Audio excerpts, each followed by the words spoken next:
casas extremamente frias e extremamente úmidas no inverno. Eletrodomésticos a funcionar para quem pode, frio para quem não pode. No verão, mudam-se os aparelhos e as casas são muito quentes. É esta a realidade em Portugal, país que aparece no quadro europeu com um dos níveis mais elevados de pobreza energética. A pensar nisto, foi criado, com dinheiros europeus, o Fundo Ambiental. Milhares de pessoas fizeram obras em casa, mudaram janelas, montaram torneiras ou colocaram painéis solares e sistemas de aquecimento. Pagaram do seu bolso e aguardam o reembolso prometido. Aguardam desde 2023. Estamos agora em 2025 e nem sequer uma resposta a dizer que está numa posição X ou Y. Nada, não sei nada, não sabemos nada. Eu não posso dizer que o programa seja uma fraude, mas posso dizer que o programa defrauda as expectativas das pessoas. Sinto que fui enganado. Natural, comecem a surgir sempre grupos, no fundo, quase como os lesados do BES, agora acabam a ser os lesados do Fundamental. Em julho do ano passado, o Prova dos Factos revelou os atrasos nestas candidaturas, como era o caso de José Batista e do cunhado. Contactei uma empresa que instalou janelas de PVC com vidros duplos e que provavelmente trariam um melhor ambiente. O investimento trouxe mais conforto, apesar da construção deficitária do imóvel. Não há qualquer tipo de isolamento, mas em termos de janelas e isso, há uma melhoria. Noto uma diferença de 5 graus. Quando está muito calor, dentro de casa tenho sempre uma temperatura mais baixa. A candidatura foi feita em outubro de 2023.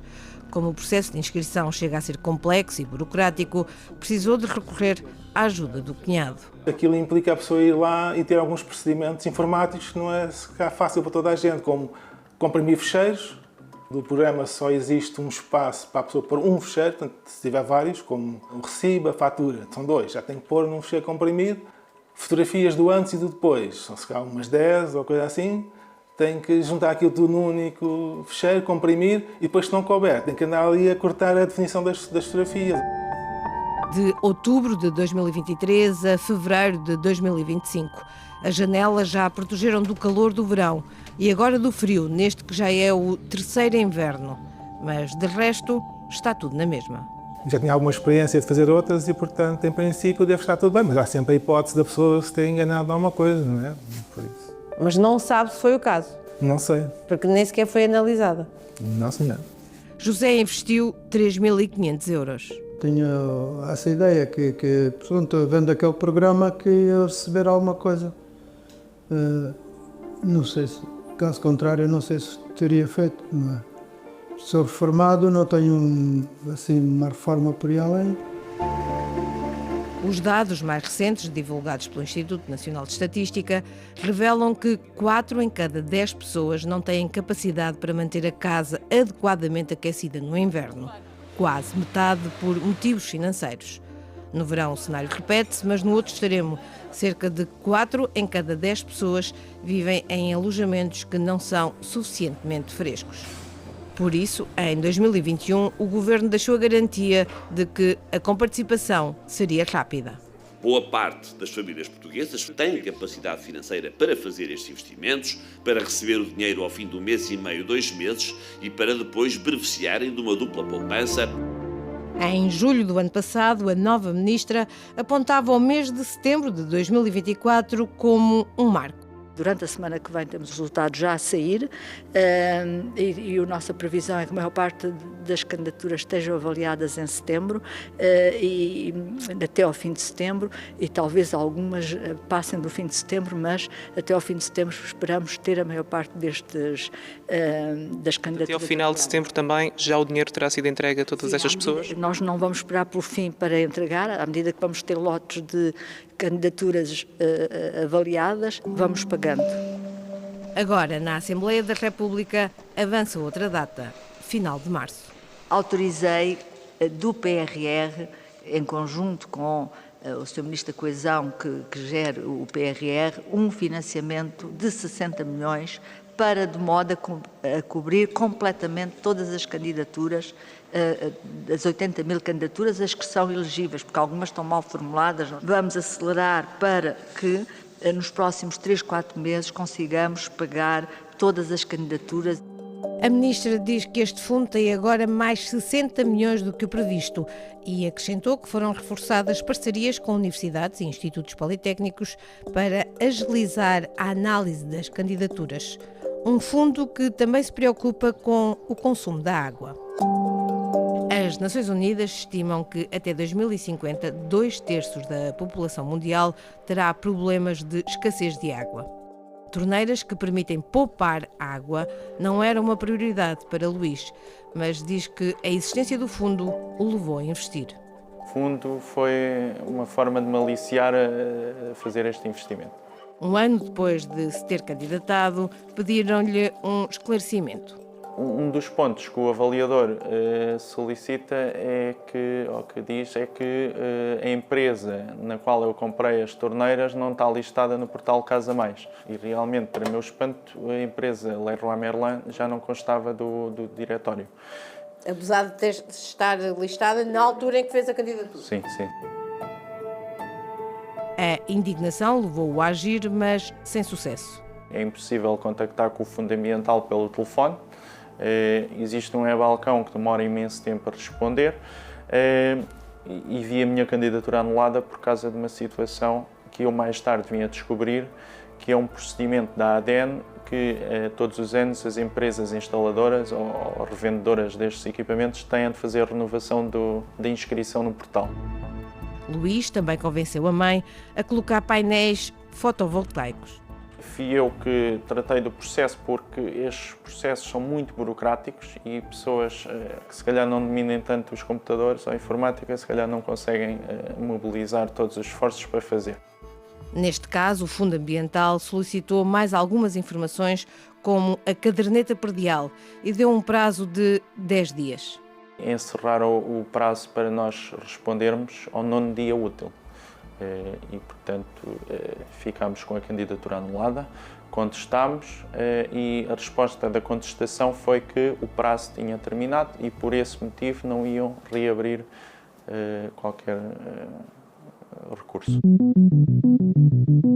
Existem 7.000 e tal candidaturas que foram anuladas. Há um grupo no Facebook de pessoas que estão nas mesmas circunstâncias e realmente os depoimentos dessas pessoas são compatíveis com os nossos. Quem criou este grupo foi Sérgio Albuquerque. Tem uma empresa de construção civil. Diz que as candidaturas de isolamento térmico de paredes, tetos e pavimentos são facilmente reprovadas. À semelhança de centenas de empresas que nós conhecemos e a pouco foram desistindo de estar agregadas até ao Fundo Ambiental, acabam por fazer, digamos, o que é mais fácil. Olha, nós só fazemos janelas, nós só fazemos bombas de calor, nós só fazemos ar-condicionados, mas já não fazemos isolamento de paredes, nem de tetos, nem de pavimentos, tudo o que é isolamento térmico estrutural. Porquê? A probabilidade dessa candidatura ser recusada é muito elevada, tanto para a empresa como para o cliente. E as empresas estão em contraciclo, portanto, o mercado está muito ativo e as empresas acabam por desistir. Diz que o princípio deste fundo está errado. Nós colocamos um ar-condicionado em casa para o verão e para o inverno, porque de alguma maneira temos muito calor ou temos muito frio. É um bocadinho esta lógica. Ora, se a casa estiver toda isolada, aquele equipamento deixa de fazer sentido. E esta pirâmide está invertida. Ou seja, quando nós olhamos para os números das candidaturas do Fundo Ambiental, o que nós temos é milhares de janelas aprovadas, centenas ou milhares de ar-condicionados, bombas de calor, etc, etc. No fim da linha, no fim da pirâmide, temos isolamentos de paredes, isolamentos de tetos, isolamentos de pavimentos. E isto acontece devido a uma dificuldade técnica que existe das empresas em conseguir atingir aqueles coeficientes e conseguir perceber aqueles cálculos para que a candidatura seja aprovada. Viu dezenas de candidaturas anuladas e muitas ainda aguardam ser analisadas. Diz que o motivo está nas mudanças dos requisitos desde que abriram as candidaturas. O caso dos edifícios mais sustentáveis foi o caso mais flagrante, em que todas as semanas haviam alterações às regras, inclusive novos requisitos que não estavam exigidos na primeira orientação, nem a nível legal, nem a nível regulamentar. E isso, no fundo, acaba por inviabilizar algumas candidaturas com mudanças de regras a meio do jogo. Não? Queixas que se ouvem de Vila Real de Santo António a Silves.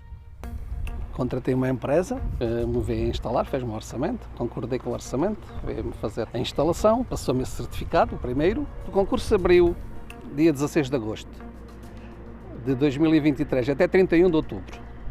Só a 15 de outubro é que nas alterações às regras do fundamental é que eles vêm clarificar a exigência de, no primeiro certificado, mencionarem a questão das medidas a implementar, neste caso, a instalação de painéis fotovoltaicos. É como se nós começássemos um jogo de futebol e durante o jogo mudassem as regras.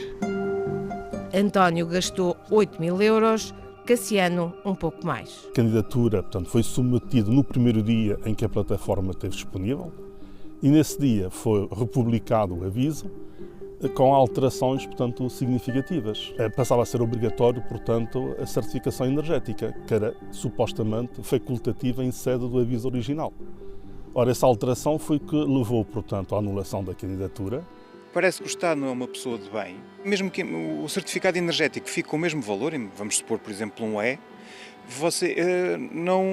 o fundo paga-lhe na mesma, deveria-lhe pagar na mesma. Portanto, não há uma condição de valorização energética para ter essa bomba. É só mais um custo. Rui Torres acha que estas regras só fazem aumentar aquilo que considera ser o mercado negro. Faz com que haja um mercado negro de empresas ou de pessoas que estão dentro do assunto, que recebem, pedem 100, 150 euros para tratar dos papéis no fundo ambiental. Segundo a Associação de Consumidores de Portugal, há muitas pessoas que se endividaram. Estão agora a pagar empréstimos porque não viram a candidatura aprovada. O fundo ambiental não está a funcionar de forma minimamente correta. Primeiro, não há garantia que as pessoas recebam.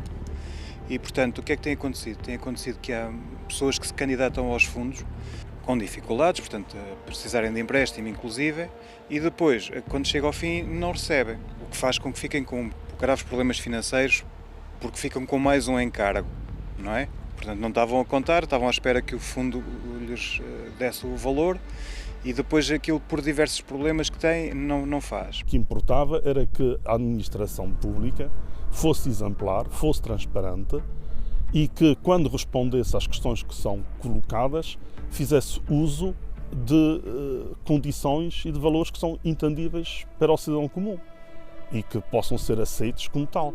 Alterar as regras a meio e, porventura, não justificar essa vontade de alteração é que é altamente lesivo para as pessoas, não é? Neste programa estão 100 milhões de euros totalmente financiados por fundos europeus. Os atrasos na execução desta pequena fatia não deixam de gerar preocupação. E nós tivemos um exemplo, uma notícia agora há 2 ou 3 dias, em que tivemos uma dotação, salvo erro, de 80 milhões de euros para 49 candidaturas, ou 80 candidaturas, não me recordo bem. Mas isto para dizer o quê? Só a Iberdrola levou 20 milhões para fazer painéis fotovoltaicos, algures aí num terreno, e para armazenar essa energia em benefício próprio da Iberdrola, como sabemos, é uma empresa espanhola. Ora, só esses 20 milhões de euros estão agregados a uma empresa. Os outros 60 estão distribuídos por meia dúzia de grandes grupos económicos. Ora, do ponto de vista europeu, 100 milhões foram gastos naquele programa para painéis fotovoltaicos em Portugal, mas não ajudou família nenhuma. Portanto, esta é a realidade. E esta pressão aumenta à medida que nos aproximamos do fim dos prazos do PRR. O programa Eficiência teve 80 mil candidaturas, um concurso lançado em 2023 que começou a ser analisado em 2024 e que agora, em 2025, ainda dá que falar.